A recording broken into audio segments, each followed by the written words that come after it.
ခြင်းသည်ပရာဟိတလုပ်ငန်းဟုခေါ်သည်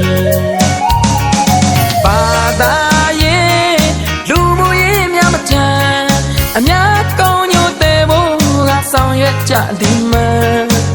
ပရာဟိတလုပ်ငန်းဟုခေါ်သည်မြတ်မြတ်သူတို့စိတ်ထဲမှာကိန်းအောင်တဲ့တီပရာဟိတစိတ်ကလေးတွေမွေးလို့နေပါသည်မြတ်မြတ်သူတို့လူတိုင်းမှာကိန်းအောင်တဲ့တီပရာဟိတစိတ်ကလေးတွေမွေးဖို့လိုပါသည်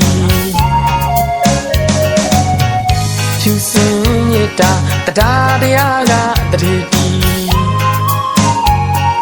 လူသားအလုံးရှင်တန်တီကြည်စင်ရဲ့လာသည်